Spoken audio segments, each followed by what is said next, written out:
Өмнөх хэсэгт бид нар ажлын жагсаалт руу ажлын нэрийг хэрхэн оруулах нэмэх тухай үзсэн. За бид цааш нь үргэлжлүүлье. Ажлын жагсаалтыг хасах, шилжүүлэх тухай гэсэн ойлголтыг энд үзье. Дасгалын хавцнаас My Kitchen with Tasks гэсэн төслийн файлыг нээсэн байна. Энд төслийн хүрээнд хийгдэх ажлуудыг би монголоор бичсэн байгаа. Энд байгаа хийх ажлуудын жагсаалтанд жаахан өөрчлөлт хиймээр байна. За энэ дээрээс дөрөв дэх мөрдөх өгүүлбэрийг засъя. Хөшиг тогтоочийг салгаж авах гэсэн өөрчлөлт хийж байна. За 9 дэх мөрний хуучин эд хэрэгслийг холдуулах гэсэн ажлын нэрний хойно үргэлжлэх хугацааг 1.57 хоног болгож байна. Ингээд WK гэсэн үг маань WKS болж хувирч байна. Weeks гэсэн англи үг болж байна. 8 дахь мөрдөх угаалтур салгах гэсэн мөр дээр 2 удаа тавшихад нэмэлтээр task information гэсэн туслах цонх гарч ирж байна.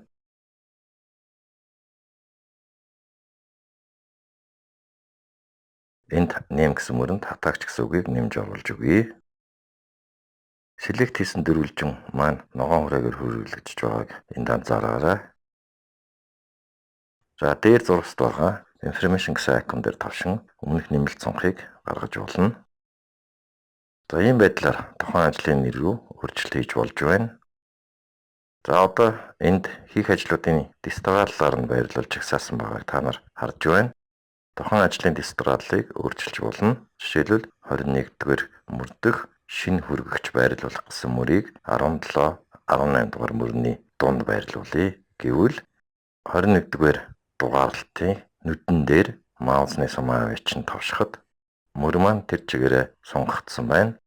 За одоо компьютерийн Shift тавчийг дарангаа маусны тавчийг дарж чирэн 17, 18 дугаар мөрийн хооронд аваачиж маусныхаа тавчийг суллана.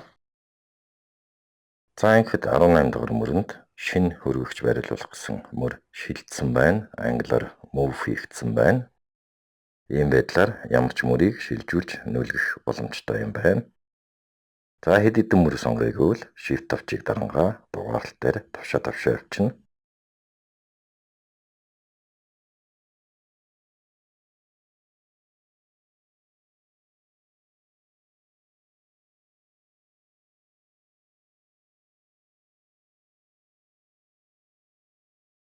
Сөүлж сонгоё гэвэл Ctrl тавчийг дарангаа маусны сумыг тухайн сонгох дугаарлалт дээр аваачаад тавшаад явна.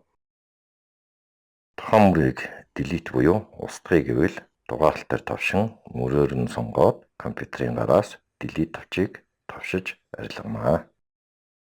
За тохиолдлоор санамсаргүй арилгасан байвал зүүн дээд булан дахь undo айкон дээр тавшнаа.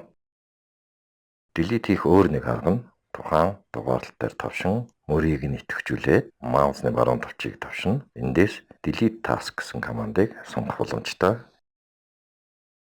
Мөрийг бүрэн мөсөн арилгахаас зайлсхийсэн өөр нэг төлөв байдаг. За энэ нь болохоор inactive task буюу ажлын нэрийг итгэхгүй байдалтай болгох гэсэн төлөв байдаг. Дугаарлалт дээр тавшин мөрөө бүхлээр нь идэвхжүүлээд маусны баруун тавчийг тавшин inactivate task гэсэн командыг сонгоно. Мөрдөх өгдлүүд бүгд цаавал өнгөтэй болсныг харж байгаа бах. Итгэхгүй болсон байна.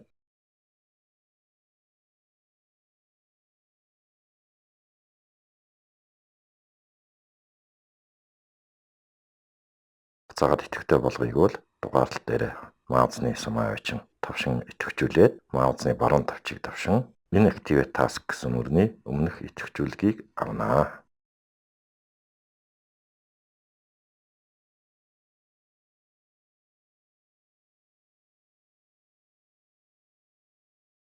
Эсвэл ажлын нэр дээр 2 удаа тавшин нэмэлт цонхноос inactivate гэсэн мөрний урдах дөрвөлжинтэх идэвхжүүлгийг идэвхжүүлэх эсвэл авна.